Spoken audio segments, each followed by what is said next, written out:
할렐루야. 네, 하나님의 진정한 위로가 여러분에게 넘쳐나게 되시기를 주님의 이름으로 축원을 드립니다. 아직 요 앞서서 우리가 계속 7절까지 왜 계속 위로라는 그래서 5구절에 10번에 걸쳐서 언급됐던 위로에 대한 이야기가 아직 정리가 안 된 상황입니다. 진짜 위로가 뭐냐? 그러니까 오늘 여러분이 염두에 두셔야 되는 거는 신앙생활을 하고 있는 그리스도인들에게 진짜 위로가 뭐냐? 그 위로의 근거는 또 뭐냐? 그렇다면 그게 진짜 위로가 되고 있느냐? 이걸 좀 염두에 두셔야 됩니다. 여러분이 고린도전서와 고린도후서를 분위기를 비교하면 이런 모습을 좀 상상하시면 될 것 같아요. 고린도라는 동네에 사도 바울이 아주 당당하게 들어갑니다. 아주 힘차게. 내가 한번 들어가서 뭐가 문제고 그들의 문제가 무엇인지를 내가 분명하게 깨닫게 하고 가르치고 그리고 나오겠노라. 그래서 당당하게 위풍당당하고 패기도 있고 아주 확신을 가지고 고린도로 들어갑니다. 이 고린도로 당차게 들어갔던 사도 바울이 언제쯤 나오나 이렇게 기다리고 있다 보니까 시간이 지난 다음에 나오는 바울의 모습을 보니까 여기저기 그냥 쥐어 터져가지고선 피멍도 들고 있고 막 다리도 절뚝거리면서 절고 있고 옷도 막 찢어져 있고 막 이런 상황이에요. 그러니까 나올 때 보니까 너무너무 몰골이 흉측한 거예요. 이게 얼마나 얻어맞았는지 뭐 거의 인사불성이에요. 그냥 거의 혼수 상태 직전까지 갈 정도로 뭐 잘 아시다시피 사도행전 보면 바울이 복음 전하다가 두들겨 맞기 일쑤였고 죽기 직전까지 가기가 한두 번이 아니었지 않습니까? 마치 그런 모습이 연상이 되는 것처럼 아니 고린도 지역에 들어갈 때는 고린도 교회로 들어갈 때는 아주 당당하게 들어갔는데 나올 때는 아주 비참한 몰골로 나오더라는 거죠. 실제로 그랬다는 얘기가 아니라 고린도 전서와 고린도 후서를 이해하실 때 이런 모양새로 이해를 하시면 됩니다. 고린도 전서에는 참 당당하게 신앙의 확신과 명확한 근거들을 가지고 아주 정확하게 날카로운 목소리로 막 지적도 하고 정확하게 선도 그어가면서 그건 아니고 정확하게 이건 이거다라고 정확하게 이야기해주고 문제점들을 아주 신랄하게 비판도 하고 정확하게 또 꼬집어주지 않았습니까? 그 모습은 참으로 당당했던 모습이라고 할 수 있는데 고린도 후서에 그려진 바울의 모습은 아주 처참하기 이를 데 없습니다. 너무 많은 상처를 받았고 너무 몰골이 흉측할 정도로 거의 뭐 두들겨 맞아 죽기 직전까지 가는 그런 아픔의 상황이에요. 그러니까 그걸 이제 양쪽을 좀 보시라는 의미로 그런 개념으로 좀 비유를 들어 설명을 하는 겁니다. 고린도전서에서 느껴지는 바울의 그 위풍당당한 모습과 또 아주 건강했던 모습이 아닌 고린도후서에서 물론 고린도후서 자체가 그랬다는 건 아닙니다. 고린도후서에서 자신을 그리는 모습은 그냥 여기저기 찢기고 터진 그런 모습이에요. 그 이유에 대해서는 제가 말씀을 드렸죠. 이제 고린도 교회 안에 있었던 바울에 대해서 진전성을 의심하고 바울을 책망하고 또 바울을 뒤에서 모략하고 바울에 대해서 오해하고 바울에 대해서 비난하는 이런 이야기들 그것도 거기서 자생적으로 생긴 게 아니라 바깥에서 들어온 외부에서 유입된 이상한 가르침을 전하는 이들에 의해서 교회가 거기 요동이 된 거예요. 이 바울이 그런 상황에서 만약에 고린도 교회에 들어갔다 나오면 이건 뭐 거의 난도질을 당하게 되는 거죠. 지금 상황이 이제 그런 상황이라는 걸 물론 고린도후서는 이제 그 이후에 문제가 겪고 또 문제가 해결되고 난 다음에 썼지만 그 당시 자기는 그런 모습이었던 거죠. 아주 비참하고 처참한 거죠. 자, 그래서 사도 바울에게는 그 어느 누구보다도 위로가 필요했던 겁니다. 근데 생각을 해보세요. 정말 위로가 필요한 사람인데요. 우리 요즘도 마찬가지예요. 정말 위로가 필요한 사람인데 내버려 두면요 누가 자연적으로 알아서 위로를 해주는 게 아니라 사람들은 또 그걸 가지고선요 뒤에서 말하기 좋아합니다. 또 뭘 잘못했길래 저렇게 됐어. 내가 그럴 줄 알았어. 뭐 이런 식인 거예요. 이게 요즘에 우리도 마찬가지인데요. 이게 어디서부터 왔는가 싶더니만 여러분 이게 인간의 본성이라고만 이야기하기가 참 어려운 것이 고린도 지역 주변에 있는 고대 근동에서는요. 고린도 지역과 그 이방 지역에서는 무슨 생각이 있느냐 하면 사람이 질병에 걸리거나 고통을 당하거나 아픔을 당하게 되면 무슨 이야기들을 하느냐 하면은요. 그 사람이 아파서 그 사람이 힘든 일을 겪고 있는 이유는 신이 노해서 그렇다는 거예요. 이게 이 당시 일반적인 상황이에요. 그 일반적인 이해들이고 그게 믿음이었었어요. 이방인들의 믿음이에요. 그 사람이 고통을 당하고 아픔을 당하고 질병에 걸렸어요. 삶이 좀 어려워요. 그러면 주변에 하나님을 믿지 않는 사람들의 이방의 우상을 섬기는 사람들의 일반적인 생각은 이거예요. 바로 신이 노했기 때문에 그가 지금 그런 일을 당하고 있는 것이다. 라고 책망을 하거나 뒤에서 수군대거나 당연하다는 듯이 그런 일들을 자기들이 판단을 해버려요. 얼마나 잘못을 했길래. 무슨 잘못을 했길래. 바로 사도 바울의 이 모습을 보고 그 얼마나 처참하고 힘들고 비참한 모습입니까? 이게 어떤 고통과 어떤 아픔이었는지는 정확하게 일일이 낱낱이 기록은 안 돼 있어요. 근데 에베소에서 있었던 일을 잠시 추정을 해보거나 사도행전 19장에 나와 있는 일들을 좀 보면 참 이게 쉽지 않은 일들이 여러 가지로 이제 터져가지고 바울이 너무 고통스러웠던 것들을 알 수 있어요. 자, 그래서 이 사도 바울은 자기를 보면 믿지 않거나 믿음이 없는 사람들이 이제 그렇게 분명히 생각할 거라는 거죠. 저 분명히 하나님이 노했기 때문에 저가 지금 저런 일을 당하고 있다. 이렇게 생각할 거라는 거죠. 그러니까 한눈에 봐도 너무 심한 상처와 너무 아픔을 겪고 있기 때문에 바울은 이걸 일일이 변호하기보다는 자, 이런 문제에 있어서 바울이 지금 고통을 당하면서 여러분이 바울의 서신서와 이 기록된 말씀들을 보면서 여러분이 캐치를 해내야 되는 게 있는데 바울은 자기가 이렇게 고통을 당하고 있는 것에 대해서 자기 입장을 변호하고 있고 그래서 나는 그렇게 나쁜 짓을 한 적이 없습니다. 나는 그래서 나쁜 사람이 아닙니다. 라고 자기 자신을 단순히 변호하는 입장에 있기보다는 그 증상, 그 고통이 얼마나 아프고 얼마나 힘든지 막 그거에 대해서 설명하기보다는 바울은 오늘 본문과 이제 이후로도 계속 나옵니다만 이런 고통과 아픔을 당하는 걸 내용을 설명하기보다는 이거예요. 바울의 목적은요. 그 고통에 담긴 의미에 대해서 설명을 하려고 하는 거예요. 이 고통이 나에게 어떤 의미이냐 이걸 설명해내는 거예요. 사람들은요. 안 믿는 사람들, 주변에 있는 사람들은요. 우상을 섬기는 사람들은요. 저 왜 저렇게 당했어? 이 이유를 캐내고 싶은 거죠. 왜요? 자기들은 그런 고통을 당하고 싶지 않으니까요. 그래서 그렇게 하지 않아야 되겠다 이렇게 되겠죠. 그러니까 왜 그렇게 됐느냐 이유를 따지는 거예요. 그러나 바울은요. 고통을 면하려고 하는 것이 아니라 고통을 당하면서 이 고통이 내게 주는 의미는 무엇인가를 이야기하려고 한다는 거예요.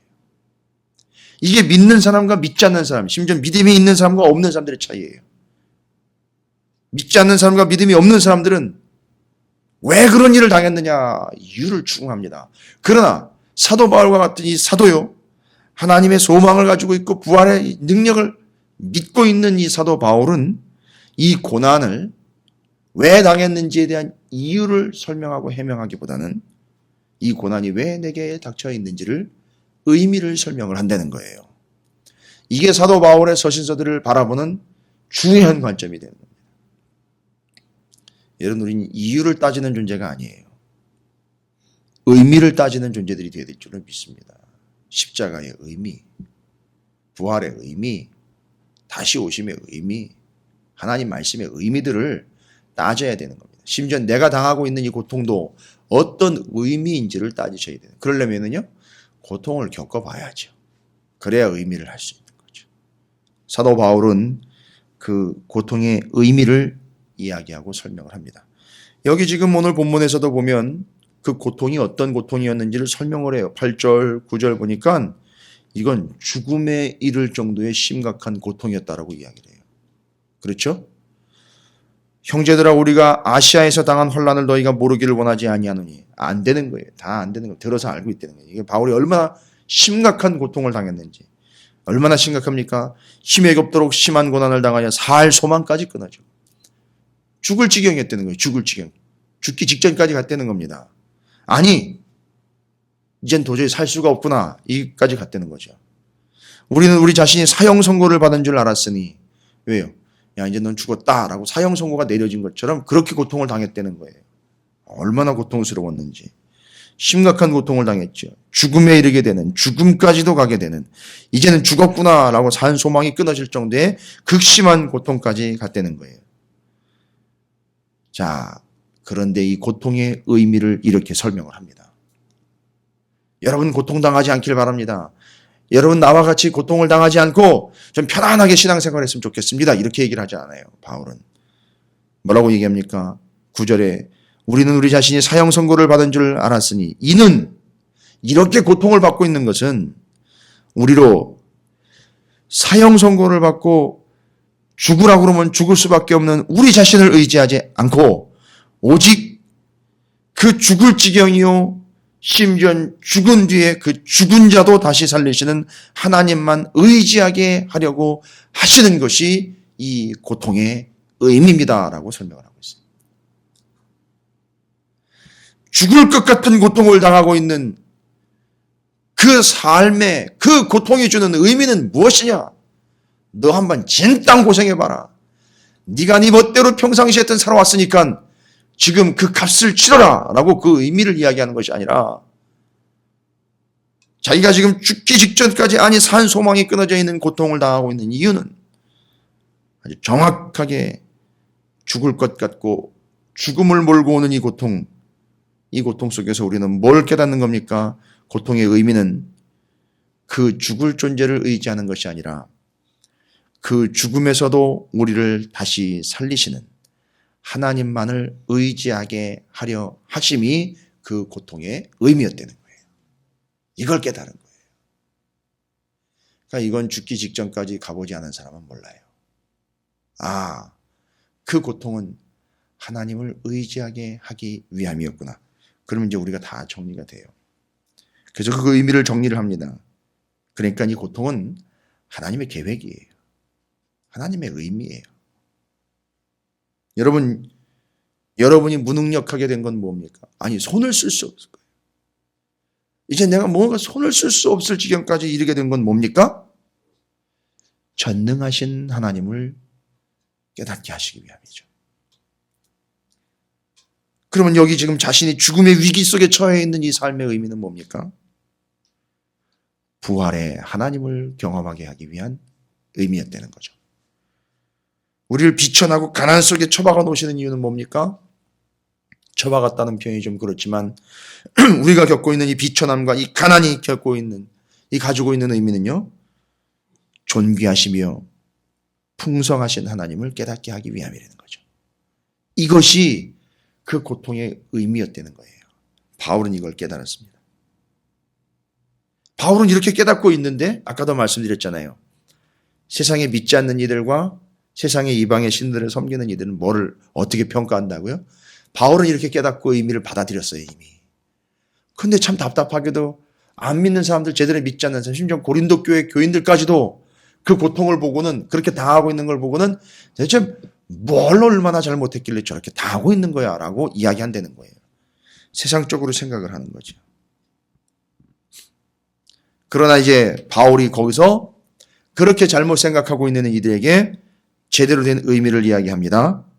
하나님이 노하셔서 지금 그 처벌을 받고 있는 게 아니라는 거예요. 여러분, 이게 만약에 하나님이 노하셨다라는 개념으로 가면 이방 사람들이나 믿지 않는 사람들이 이야기하는 걸로 하나님이 노하셔서 바울이 지금 당하고 있다면 어떻게 해야 돼요? 신을 위로를 해줘야 됩니다. 이방의 우상숭배하는 측면으로 보면 신을 위로를 해줘야 돼요. 신을 위로를 해줘야 되니까 제사가 필요한 거예요. 이해가 되시는지 모르겠어요. 이걸 레위기의 제사와 반드시 비교해 보세요. 신을 위로하기 위하여 제사가 필요한 거예요. 지금 이 관점으로라면. 그러나 레위기의 제사는요. 하나님을 위로하기 위하여 드리는 제사가 아니에요. 우리를 살리기 위한 제사였던 거예요. 이게 완전히 다른 겁니다. 그러니까 지금 하나님이 노하셔서 지금 그 처벌을 받고 있는 게 아니라, 그래서 그 신을 위로해야 하는 게 아니라, 여러분이 이제 여기서의 역설은 아니지만 깊은 의미를 끄집어내야 되는데, 신을 위로하는 게 아니라 이 고통의 상황에서 하나님이 되려 우리를 위로해주고 계신다라는 걸 깨닫는 거예요. 이 고통의 상황은 따라서 신을 위로해야 될 이유가 아니라 이 고통의 상황에서 고통의 의미를 깨달은 이들이 하나님으로부터 오는 진정한 위로를 받게 하시기 위함이라는 거였다는 거죠. 그러니까 지금 바울은 지금 위로를 받고 있어요. 실제로. 그러니까 다른 사람들은 위로는 뭔 위로야. 저건 고통이고 생지옥이지. 이런데 바울은 위로를 받고 있단 말이에요. 그래서 앞에서 위로. 정말 위로가 필요한 존재인데 지금 자신은 위로를 받고 있다는 거죠. 아니 고통을 당하고 있는데 뭔 위로입니까? 알고 봤더니만 진정한 위로의 의미가 뭐냐. 그 고통 속에서 여러분 위로하면 뭐 위문품 생각나고 금일봉 생각나고요. 예, 위로금 같은 것이 생각나요. 위로해 주려면 가가지고 등이라도 두들겨 줘야 되고 뭐 맞장구도 쳐줘야 되고 손이라도 꽉 잡아줘야 되는데 우리의 눈으로 보이고 생각하는 개념이 그런 개념이에요. 그런데 바울은 지금 그 고통의 의미를 깨달았고 그리고 지금 자신은 위로를 받고 있다고 이야기를 해요. 세상 사람들이나 고린도 교인들에게 위로받고 있는 게 아니에요. 하나님으로부터 위로를 받고 있다고 그래요. 하나님으로부터 고통이 왔다고 생각한다면 이건 말이 안 되는 거죠. 병 주고 약 주는 거 아닙니까? 이렇게 될 수 있는데 사도 바울은 여기서 이 고통 속에서 하나님께 위로를 받습니다. 여러분 진정한 위로가 뭐냐? 본문들의 깊은 묵상 가운데서 우리가 깨달을 수 있고 반드시 발견해내야 되는 것. 이 고통 속에서 하나님의 진정한 위로, 그것은 어떤 것도 아니라 여러분이 정리를 잘 하시길 바랍니다. 하나님은 바로 그런 상황에서 우리를 위로하고 도우시는데 어떤 방식으로 위로하고 도우시느냐? 끝까지 그 어마어마한 상황에서도 하나님을 신뢰하게 하신다라는 것이 우리의 위로가 된다는 거예요. 여러분, 위로는 어떤 증상이나 현상으로 눈에 보여지는 걸로 성과가 나타나는 걸로 우리에게 위로가 오는 것이 아니라 말하고 성경이 말하고 있고 바울이 이야기하고 정리한 진정한 위로는 이겁니다. 여러분이 만약에 그 고통의 상황에서도 죽음 직전의 상황이요 죽음의 상황이요 고통의 상황에서도 나의 하나님은 내가 죽어도 나를 살리실 부활의 하나님이다.